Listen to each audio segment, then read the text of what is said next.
that photograph at the bottom, and that's the reason why. The photograph on the top is fine, but the photograph on the bottom.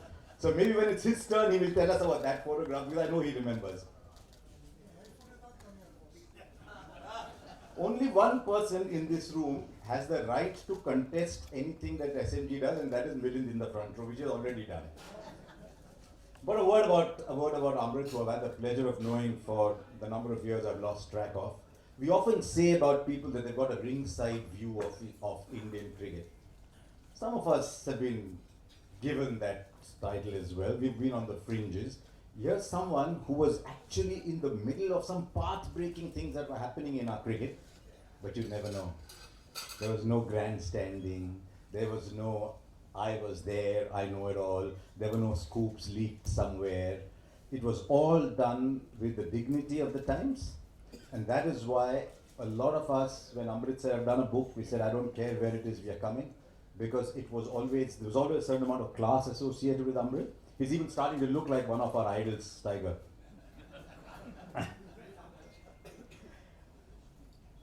Amrit's been part of history, but the one tour that I really do want to talk to him about was one that I was on as a pretty young person myself, working my backside off, but I don't think I did anywhere near as close as Amrit did. 36, Amrit, did I get the year right? 36 when India went to South Africa in 1992? Less? You look less. 36 for a young man on a tour where many things could have gone wrong. This was a tour where Indians didn't have visas before going. We didn't have diplomatic ties for a long time, didn't have even at the time at which we landed.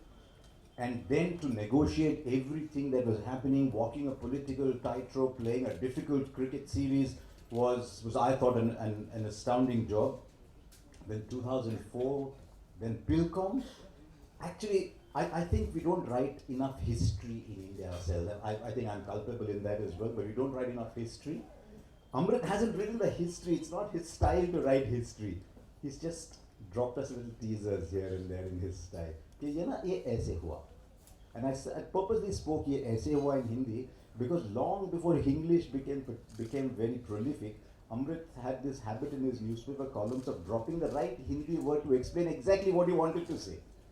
So he's given us a little glimpse of all that he had a ringside view of in all these years, and we're going to talk to him about all that, along with someone who didn't have to have a ringside view because he was actually making it himself.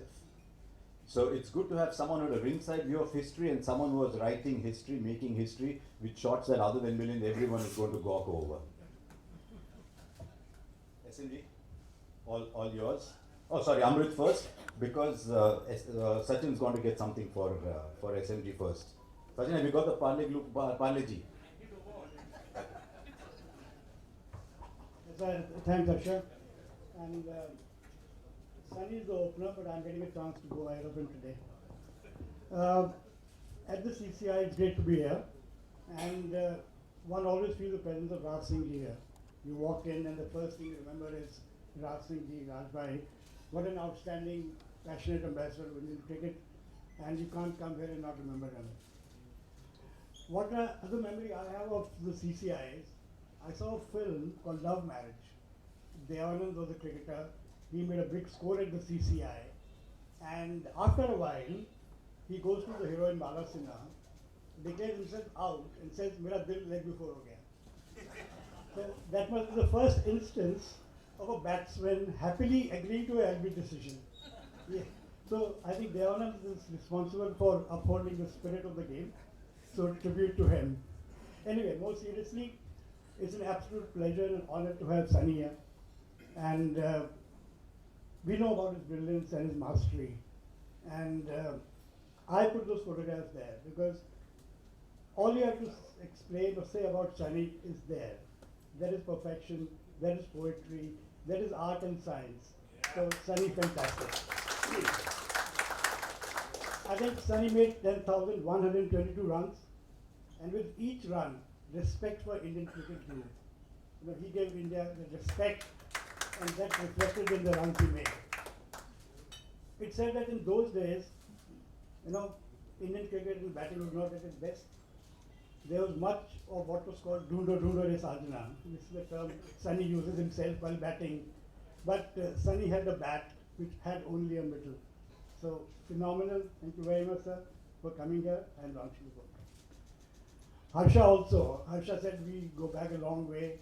Yes, we do. We crossed our paths, I think, early 92 in Australia, then in South Africa. But actually much before that. I was Secretary Railway Sports and we were inaugurating a new hockey stadium in Gwalior. And we needed some help with the sponsorship.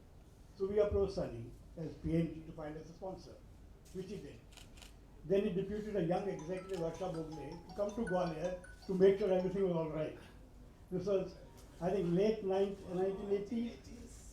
Yeah, that was the inauguration of the hockey stadium at Gwalior because of Mr. Sindhya, and Harsha was there. So I think we go back a long way. More seriously, the book is about my association with Indian cricket.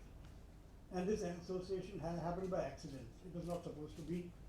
I was a young officer, Mr. Sindhya was the railway minister, I got to know him.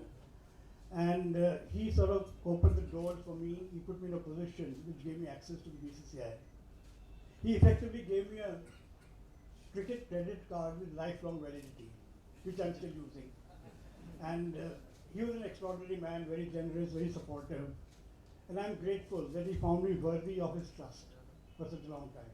So I owe a lot to him, and my entire sort of association, connect with cricket, is entirely because of him. This book is not about, it's not my story. It's not even the story of Indian cricket. It is the story of what I saw myself, what I participated in as an observer, and it's a first-hand accurate account. So it's not what somebody told me over the bar or over a drink or something. It's actually what I saw, and I met people, what I remember, I wrote it down. It was difficult to start writing a book, and I was very skeptical. Koi padhega, who's interested in me? I have no jam to give. I have no breaking news or scandal to reveal. There is no message that the nation wants to know from me. So lots of doubts. But later I realized that I have been fortunate to be in a position where I have seen things. I have seen many iconic moments of Indian cricket. I saw, for instance, there was a book launched in 1984, Idols, in Delhi, that was after your Kanpur game, where that was not your best test match. But I remember that book launch where Lloyd at, I think, Prakriti Madan, Delhi said, Sunny's had a bad game, but Sunny's a master, who knows what happens in Delhi. And sure enough, in Delhi, 2900 of Sunny, 100 made in, I think, 96 balls. So that's how, sorry, 92, sorry. Plus 32 guys. So, that's how it is. You have a very ordinary game at Kanpur. Lloyd says, Sunny is the champion. And true enough, 2 days later, that phenomenal innings. I also saw him at Bangalore, his last game. And that's one of the mysteries of Indian cricket, what happened at 86. Did he actually nick Tauseef? Iqbal Qasim. Did you actually nick Iqbal Qasim in 96? He's not telling after all these years. Well, I asked Imran Khan what happened. And actually, you should read this in the book, and I should not say it. But Imran said he was not out. So that's on record. He said he was not out. But that was epic inning. 96, when I think the team made 200. And that was a strange game because Salim Jafar, picked as a pace bowler, didn't bowl a single ball in 2 innings. Imran didn't bowl in 1 innings. I think Kapil bowled 5 overs or something. And strange game. Everybody went wrong on the wicket. Not Mr. Gavaskar, who made 96. And another thing which I'm sort of grateful to Sunny for is, in 1987, as a young journalist looking for some assignments to cover the World Cup in Pakistan. So I again approached PNG, Kam Dilao, to fund my trip. So he fixed up that I will write Imran's columns. I'll ghost Imran's columns to Pakistan. Now, Imran in those days in Pakistan was the most popular and powerful man. You couldn't approach and find Imran Khan there. But anyway, the first game was in Hyderabad Singh. I reached there, Imran is in the middle of 500 people at practice. I introduced myself, I have come and I am supposed to write your columns. Sunny must have spoken to you. He said, हाँ, Sunny ने बात करी थी, हाँ, करना है. So I said, okay, we'll decide time. Just as I was leaving, he shouted in a voice which could be heard, I think, even in Lahore. मेरे को पैसे कितने मिल रहे हैं? I said, please ask Sunny about that. So that's some of the things about Sunny. I've also been lucky to be at some important moments of Indian cricket. For instance, Harsha mentioned the 1992 tour. First time Sachin was declared run out in Durban through a television replay. Also in 2002 in NatWest final when Saurav did what he did and which has been inspiring Salman Khan ever since. So, and also 2004 Multan, Viru made that 300. So I've been fortunate, I've been around some important times, so I decided to write. But a book is a mixture of, a lot of it is written as a tour diary. What happens on a tour, what happens on a day-to-day basis, on a match-to-match basis, what happens off-field.